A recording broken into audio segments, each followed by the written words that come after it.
Welcome to Daily Scripture Reading. I do not own the rights to this music. Proverbs chapter 11. This is the Amplified Version. Contrast the upright and the wicked. A false balance and dishonest business practices are extremely offensive to the Lord, but an accurate scale is his delight. When pride comes boiling up with an arrogant attitude of self-importance, then come dishonor and shame. But with the humble, the teachable, who have been chiseled by trial, and who have learned to walk humbly with God, there is wisdom and soundness of mind. The integrity and moral courage of the upright will guide them, but the crookedness of the treacherous will destroy them.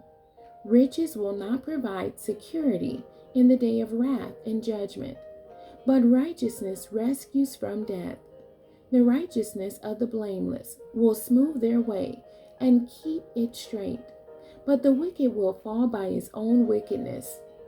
The righteousness of the upright will rescue them, but the treacherous will be caught by their own greed.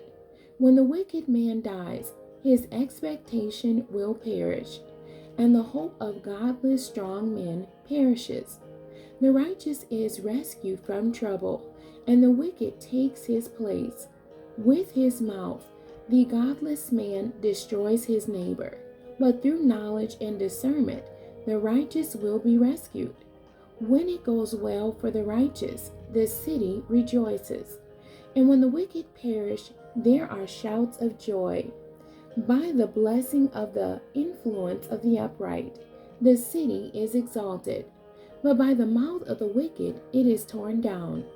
He who despises his neighbor lacks sense, but a man of understanding keeps silent.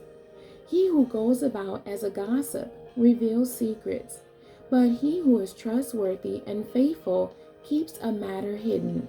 When there is no wise, intelligent guidance, the people fall and go off course like a ship without a helm. But in the abundance of wise and godly counselors, there is victory. He who puts up security and guarantees a debt for an outsider will surely suffer for his foolishness. But he who hates, declines being a guarantor, is secure from its penalties. A gracious and good woman attains honor, and ruthless men attain riches but not respect. The merciful and generous man benefits his soul, for his behavior returns to bless him. But the cruel and callous man does himself harm.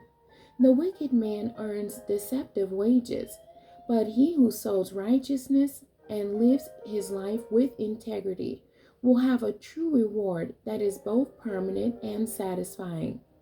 He who is steadfast in righteousness attains life, but he who pursues evil attains his own death.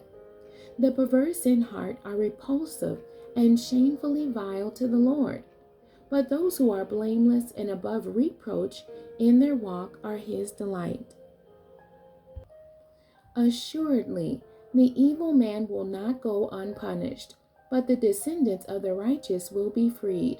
As a ring of gold in a swine's snout, so is a beautiful woman who is without discretion. Her lack of character mocks her beauty. The desire of the righteous brings only good, but the expectation of the wicked brings wrath. There is the one who generously scatters abroad, and yet increases all the more. And there is the one who withholds what is justly due, but it results only in want and poverty. The generous man is a source of blessing, and shall be prosperous and enriched. And he who waters will himself be watered, reaping the generosity he has sown. The people curse him who holds back grain when the public needs it, but a blessing from God and man is upon the head of him who sells it. He who diligently seeks good seeks favor and grace, but he who seeks evil, evil will come to him. He who leans on and trusts in and is confident in his riches will fall, But the righteous who trust in God's provision will flourish like a green leaf. He who mismanages his own house will inherit the wind, nothing. And the foolish will be a servant to the wise-hearted. The fruit of the consistently righteous is a tree of life, and he who is wise captures and wins souls for God. He gathers them for eternity. If the righteous will be rewarded on the earth with godly blessings, how much more will the wicked and the sinner be repaid with punishment? The end. God bless you, and thank you for joining me today.